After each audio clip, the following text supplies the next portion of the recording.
ছোটবেলায় কচুর পাতায় কে কে বাজি ফুটিয়েছেন চলেন আজকে আপনাদেরকে একটু দেখা। হ্যালো এভরিওয়ান, আসসালামু আলাইকুম। বাংলাদেশি ব্লগার মম মিতু চ্যানেল থেকে আমি মিতু বলছি। আশা করছি আল্লাহর রহমতে সবাই ভালো আছেন, সুস্থ আছেন। আলহামদুলিল্লাহ আমরাও সবাই ভালো আছি। আজকের ব্লগ ভিডিওটা দেখে একটু অন্যরকম মনে হবে, আর রাতের থেকে আর কি শুরু করেছি। এখানে এটা হচ্ছে ঈদের আগের দিন। তো ঈদের আগের দিন আমরা অনেক বাজি পটকা ফুটিয়েছি, তো সেগুলারই কিছু ভিডিও ক্লিপ রেখে দিয়েছিলাম।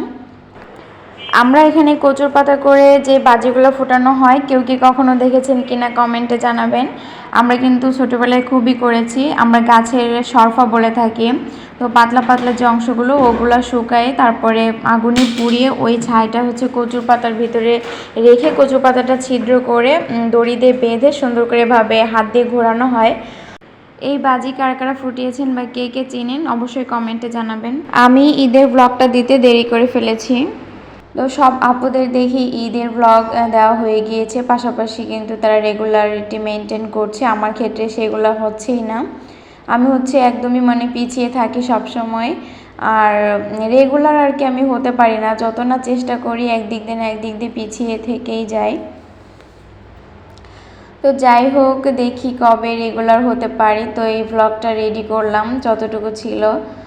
আর এই যে হচ্ছে ঈদের দিনে কিন্তু আমি সকাল সকাল উঠে সেমাই, তারপরে নুডলস, 2 পদের সেমাই আর কি রান্না করেছি। তো সেই ভিডিও কিন্তু আমি চাইলে করতে পারতাম, কিন্তু আমার তখন খুব তাড়াহুড়ার ভিতরে আর কি রান্নাটা করেছিলাম, যার কারণে ভিডিও নেওয়া হয়নি। আর এই যে এখানে আমাদের গরু কোরবানি দেওয়া হয়ে গেছে আলহামদুলিল্লাহ। তো আর এখন হচ্ছে সবাই গোশ কাটাকাটি করছিল আর কি, আমার দেবর, তারপরে আমার চাচা শ্বশুর, এরা আমার হাজব্যান্ড, শ্বশুর, এরা সবাই আর কি নিজেরাই কাটাকাটি করছিল। সঙ্গে আমার ননদও ছিল, আর কি আমার আপন না, চাচাতো ননদ।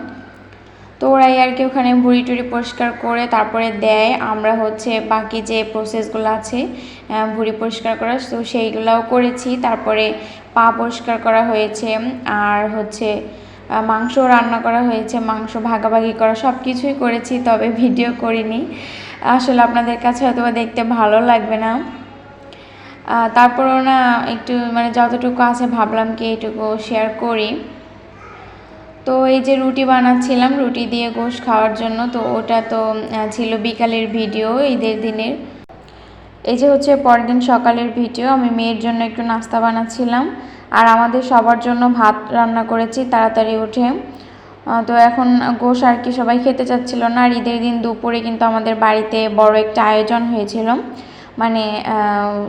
আমাদের বাড়িতে আর কি মেহমান এসেছিলো, তো তাদের জন্য বাবুর্চি দিয়ে রান্না করা হয়েছিল, প্লাস বাড়িতে সবার জন্য রান্না করা হয়েছিল। তো সবাই একসঙ্গে খাওয়া দাওয়া করেছি।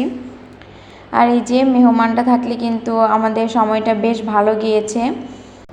ঈদের দিনে বৃষ্টি হয়নি, এটাই খুব ভালো হয়েছে। বৃষ্টি হলে আসলে খুব কষ্ট হয়ে যেত সবার, গরু কাটাকাটি করা বেশ একটা ঝামেলাই হয়ে যেত।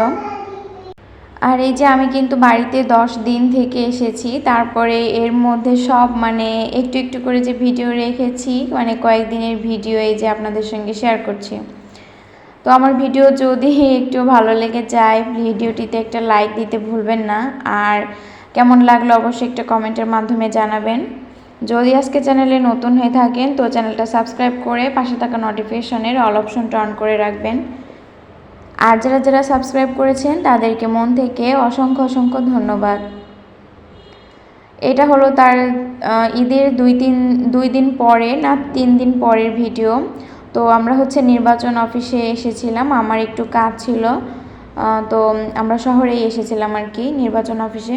তো এইখানে কাজটা শেষ করে তারপরে আমরা আবার তাড়াতাড়ি বাড়িতে ফিরে গিয়েছি। আর তার পরের দিনেই আমরা ঢাকা ব্যাক করেছি। আর এই যে দেখতে পাচ্ছেন, এটা হচ্ছে ঢাকাতে আসার পরে বাসায় এসে আমি হচ্ছে মনে পড়লো যে আমার মেয়ের যে সালামিগুলো হয়েছে সেগুলাই আর কি এখন ব্যাংকে রেখে দিই। তো ওর 3,500 টাকার মতো সালামি হয়েছে। আর এই যে আগে তো নিজে সালামি পেতাম, এখন মেয়ে পায়, সেটা ভালো লাগে। আর এখন নিজের আরও অন্যদেরকে দিতে হয়। ব্যাংকটা একদমই নতুন, কেনার পর একটু ফেটে গিয়েছিল, তো আমি আর সেটা ফেলিনি। আমার এটা খুব শখের ব্যাংক। তো তো যাই হোক, আজকে এই পর্যন্তই রাখছি। সবাই ভালো থাকবেন, সুস্থ থাকবেন। আল্লাহ হাফেজ।